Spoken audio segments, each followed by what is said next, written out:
halo semuanya. Welcome to Speak and Shine, volume ke-4. Hari ini kita akan bahas tentang what's on their mind about Gen Z. Nah, hari ini moderator kita ada lintas generasi nih. Para HR manager ya, dari baby boomer, Gen X, sampai milenial. Dan kita akan kupas tentang persepsi mereka atau misalnya cara pandang mereka terhadap Gen Z itu seperti apa sih? Ya, kita akan bahas itu hari ini, tapi sebelumnya aku mungkin akan perkenalin dulu masing-masing dari narasumber kita. Kita mulai dari yang paling senior aja ya, biar adil nih. Kita mulai dari Kak Arnold. Ya, Kak Arnold merupakan HR eksekutif selama 20 tahun di berbagai perusahaan ya. Dan top 3-nya itu ada di Mulia Keramik dan juga Panarup Industry, yaitu produsennya Adidas ya, Kak. Kemudian ada Branta Mulia. Dan beliau juga license trainer Dale Carnegie Indonesia tahun 2002 sampai 2017. Ketua Yayasan Heartspeak, Ketua 1 Yayasan Heartspeak Santika Indonesia, license public speaker trader, konsultan HR, dan recruitment specialist. Halo Kak Arno. Boleh Halo, sapa teman-temannya dong. selamat malam semua. Oke, kita akan lanjut ke Kak Triana. Nah, kalau Kak Triana ini merupakan asisten dosen dan researcher di Visipol UGM, marketing psychology consultant di PT Azura Fiozi, HRD dan training officer PT Skypack International, asisten training manager di Kolomindo Perdana, training and development manager, HRD dan GA manager, system and operational manager di PT Kalbe Pharma Group. Dan sekarang menjadi dosen dan juga trainer. Nah, ada fun fact-nya lagi, beliau pernah mendapatkan Muri Award di tahun 2019 dengan 3 kriteria. Halo Katri. Hai, selamat malam. Selamat bergabung. Oke, lanjut. Terakhir kita ada Kak Agnes. Nah, kalau Kak Agnes ini merupakan Head of HRGI ya di Rumah Duka Carlos untuk saat ini. Tapi sebelumnya beliau pernah menjadi Eksekutif Sekretari, Asisten Human Resource Manager di Ramsay Healthcare Indonesia, kemudian menjadi Asisten Director of Talent and Culture di Raffles Hotel Jakarta, kemudian Head of HRGA di Rumah Duka Carlos. Hai Kak Nes. Halo, selamat malam. Selamat jumpa. Selamat malam semuanya. Oke nih, mungkin udah nggak sabar nih kita udah pengen tahu kira-kira point of view dari masing-masing kakak-kakak ini tentang Gen Z apa ya. Nah, aku ada pertanyaan, tapi pengennya ini ketiga kakak-kakak ini harus cepet-cepetan jawabnya. Oke? Siap nih, pertanyaannya apa? Kalau disuruh menggambarkan Gen Z dengan satu kata aja, apa yang terlintas di benak para kakak-kakak? Ayo, Inovatif. inovatif, Kurang Di menghargai hierarki. kurang menghargai hierarki. Oke.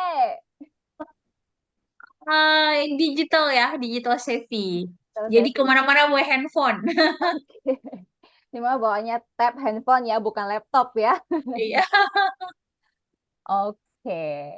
Nah, mungkin untuk kita kan ya kita lintas generasi ya hari ini ya kita akan membahas dari baby boomer, Gen X, kemudian ke milenial dan kita akan membahas tentang Gen Z. Nah, setiap generasi pasti punya keunikannya masing-masing dan Gen Z itu benar kata Kak Anas tadi ya sangat-sangat melek teknologi dan sangat peduli sama kesehatan mentalnya mereka serta work life balance nih. Nah, kira-kira mungkin pertanyaannya kepada Kak Arnold dulu nih. Apa sih karakteristik Gen Z yang paling menonjol dari sudut pandang Kak Arnold sebagai HR? Ya, suka men-challenge, terutama ke generasi yang lebih atas, men-challenge seakan-akan mereka lebih pandai gitu dari sisi IT dan teknikal gitu. Itu yang Oke, saya alami. oke. Nah, kalau misalnya dari Katri, Gen Z itu justru ada kelebihannya toleran ya. Jadi misalnya ketika ada bencana, dia memiliki ide pertama, yuk kita patungan gitu. Itu dari mereka. Nah, oke.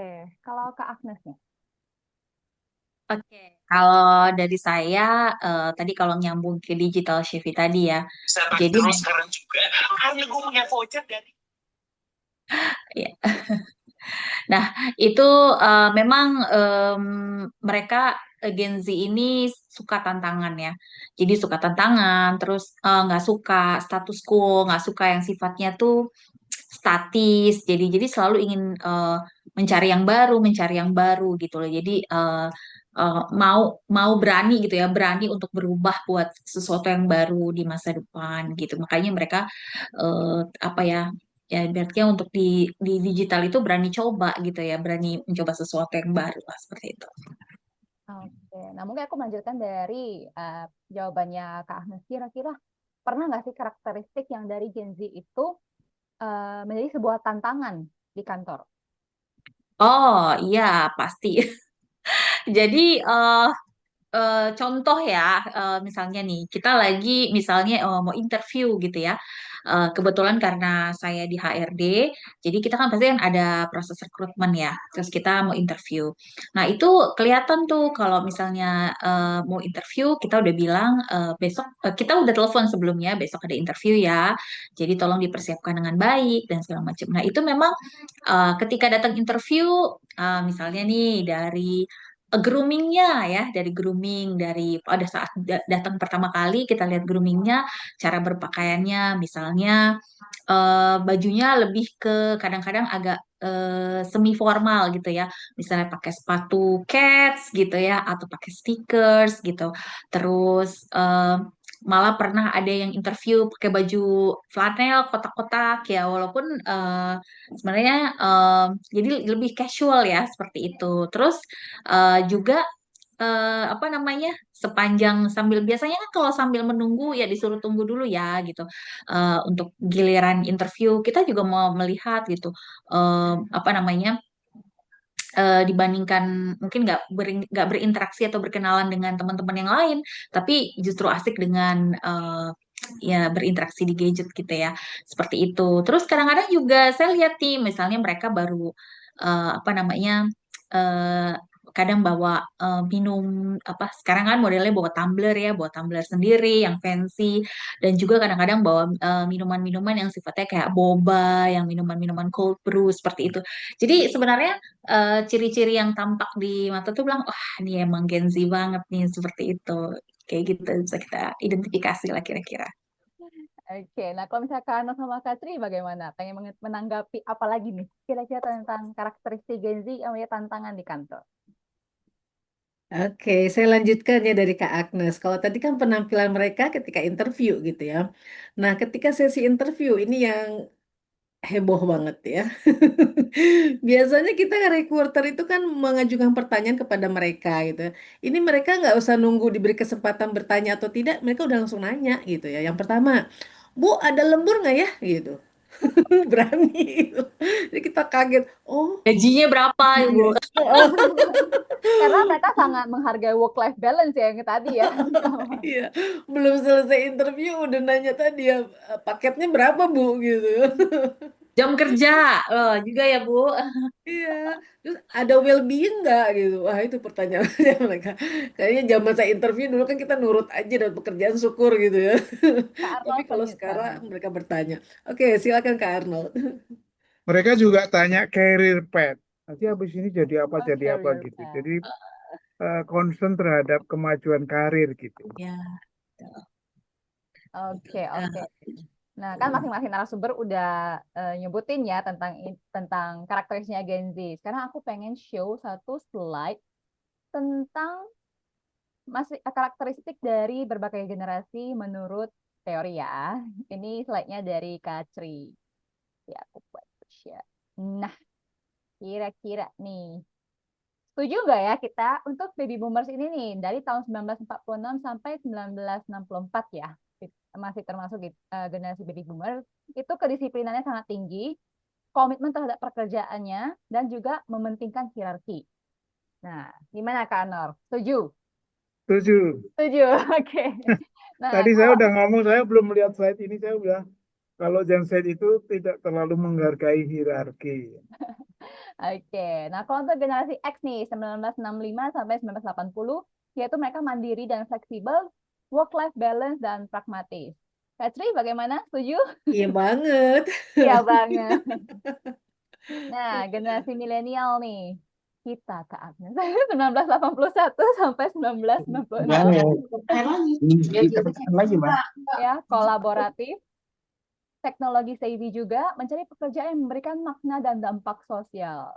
Ya, setuju ya? Betul, betul, setuju banget. Jadi kadang kalau nyari kerja tuh kita tuh pengennya kenapa ya kerjaannya tuh maunya yang berdampak, bermakna. It's not about money katanya gitu. Oke, tapi itu Milenial gimana sih gitu ya, bukan menggugah? masalah money gitu. Iya. Padahal sih butuh juga, cuma ya gitu kalau ada opportunity yang lain kenapa enggak? Makanya kita dulu mungkin generasi milenial zamannya saya sering dibilang kutu loncat, inget nggak sih Kak? Ya, betul. Iya, kutu loncat betul. Kutu loncat. Oke, nah Betul. generasi Z nih, kalau misalnya teman-teman ada yang Gen Z di sini tolong ditanggapi ya. Kita sangat open dengan tanggapan Gen Z nih. Dari tahun 1997 sampai 2012.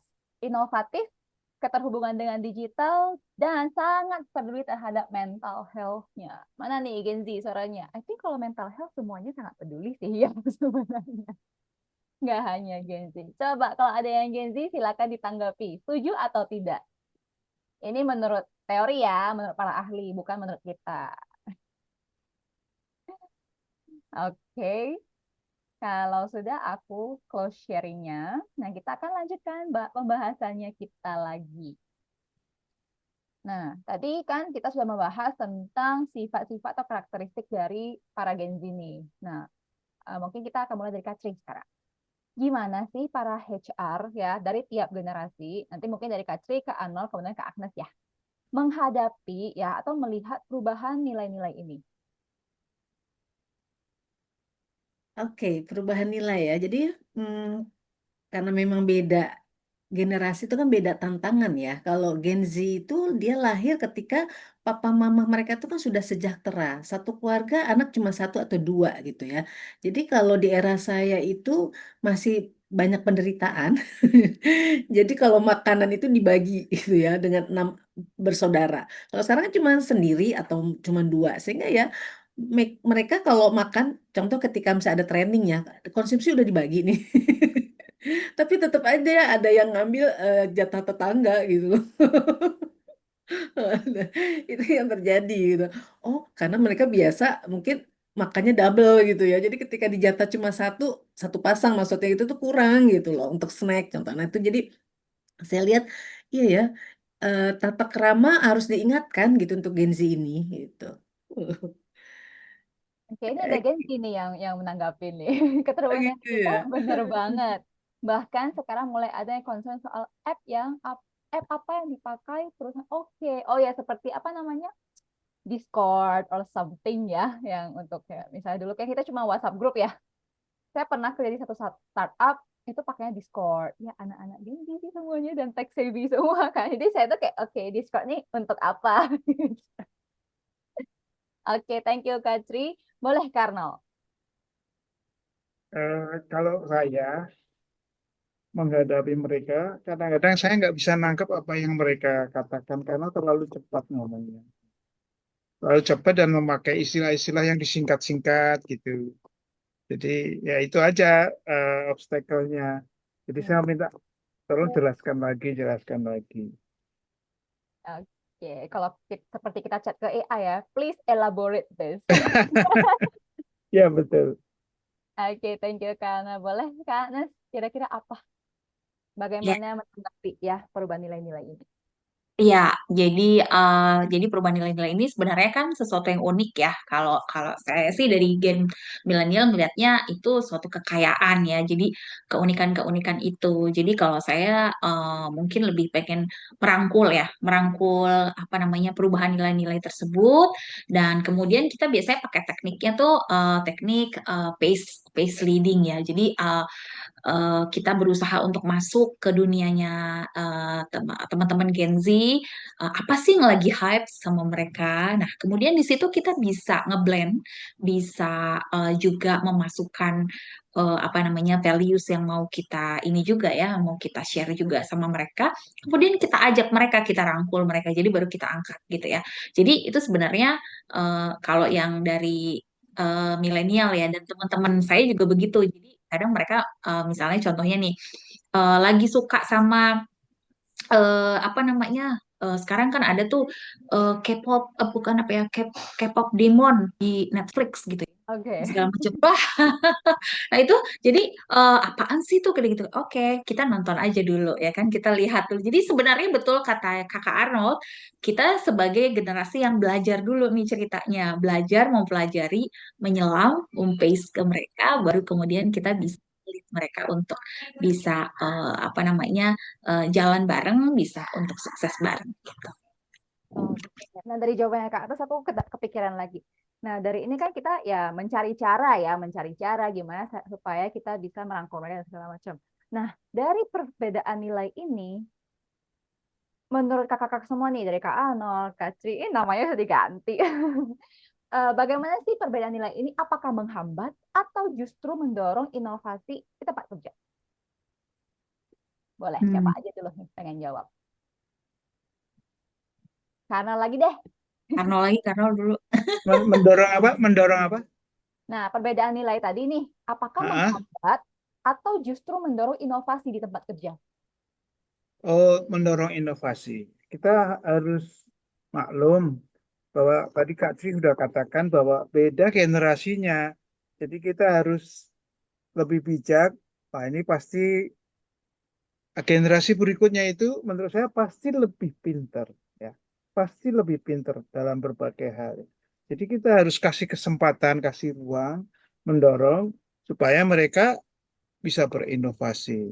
Dan memang lebih banyak inovasi sih generasi-generasi yang baru. Saya sedikit meratakan antara Gen Z sama Gen Z ini dengan milenial. Kebetulan anak saya satu Gen Z, satu milenial. Jadi saya bisa banyak belajar dari mereka juga. Oke, oke, oke. Kalau Katri bagaimana? Oke, kalau saya dengan Gen Z itu kita mau mendengar ya. Saya dari Gen X itu harus ngedengar dulu gitu ya. Jadi kita buka komunikasi dua arah. Setelah saya dengarkan, dia punya banyak ide kan. Nanti baru kita arahkan dari ide itu mana yang bisa kita terapkan, mana yang achievable, mana yang enggak gitu. Nah, jadi arahan tetap dari kita karena kita kan berpikir lebih panjang. Nah, kalau anak-anak ini kan yang penting kerjaan selesai gitu, tapi tidak berpikir ada dampak lain nggak ya gitu. Nah, itu kan kita yang bisa lihat. Nah, itu biasa saya komunikasikan. Ya. Oke, idemu bagus, tapi tahu nggak efeknya kalau itu dilakukan? Apa ya, Bu? Nah, itu kita buka wawasan ke mereka gitu ya. Jadi mereka bisa ngerti. Jadi sebelum diterapkan, kita ada diskusi, terus yang saya suka, tadi kan ide mereka ada, terus kita yang mengarahkan untuk mana poin mana yang akan kita ambil atau tidak gitu. Nah, itu yang saya suka adalah mereka kan memang jago teknologi ya, jadi situ saya kolaborasi tuh. Jadi gantian, saya ganti minta ke mereka, tolong dong Ibu dibuatkan. Kalau kita mau bisa lihat dengan cepat, menggunakan sistem apa ya? Nah, itu mereka, oh ada Bu, namanya sistem ini, yuk kita install. Nah, kayak gitu tuh. Itu komunikasi dalam kerja enaknya seperti itu. Ya. Memanfaatkan mereka dalam hal kecanggihannya dan mereka memanfaatkan saya karena pengalaman kita panjang. Jadi nanti target perusahaan itu kan bisa achievable dan terukur ya, dan itu efektif banget gitu loh. Thank you. Bagaimana kalau Kak? Oke. Nah, kalau saya mungkin lihatnya lebih ke ini ya, apa namanya, menantang mereka ya, men-challenge mereka gitu. Jadi kadang-kadang mereka, oke, kamu kamu misalnya kita di sini bekerja, kita profesional, saya yakin kamu juga punya punya pemikiran yang sama. So kita kasih target, kita kasih deadline, ya kan? Bahkan kadang-kadang kita suka kasih semacam gini, kalau kamu emang merasa nggak sanggup, nggak apa-apa, nanti kita akan carikan orang lain atau bantu. Nah, itu biasanya tertantang tuh. Nah, dia akan bilang, enggak, saya bisa kok, saya bisa kok, saya bisa Bu, kayak gini. Oke, terserah kamu mau melakukannya gimana. gimana, jungkir balik, bawa pulang dan segala macam. Yang penting deadline-nya tercapai gitu. Dan saya appreciate mereka akan melakukannya gitu loh seperti itu. Jadi dengan walaupun rambutnya udah berdiri semua, tapi apa namanya mereka akan menyelesaikannya dan itu adalah suatu proses buat mereka juga gitu loh untuk bahwa apa namanya suatu keberhasilan itu memang kerja keras gitu loh. Jadi memang ya work life balance-nya silakan diatur sesuai dengan versinya kamu. Yang penting targetnya bisa tercapai. Seperti itu sih. Lebih ke challenge mereka sih. Tapi kakak-kakak semua pernah nggak sih? Kayak tadi kan aku sempat kayak ngedengar Kak Anas bilang, ya udah saya mau bawa pulang atau gimana tuh ya? Maksudnya membawa pulang kerjaan. Nah, kalau kakak-kakak nih, Kak Arnold, Kak Tri, Kak Anas nih, pernah nggak sih ngalamin misalnya nih Gen Z tiba-tiba tanya, oh ya Bu, nih kalau saya bawa pulang, apa sih kompensasi mental dari lembur? Pernah nggak? Pernah nggak? Kak Arnold ketawa nih, apakah pernah? Tergantung ya. Kalau pekerjaannya di level tertentu, mereka minta kompensasi. Tapi kalau levelnya sudah manajer atau asisten manajer gitu, enggak sih. Mereka sangat loyal ya, sangat Nggak paham berarti ya. ya mereka mau sampai malam pun nggak ada masalah. Karena mereka mau menunjukkan tadi seperti Kak Agnes bilang, saya mampu kok, saya mampu. Dan Mhm.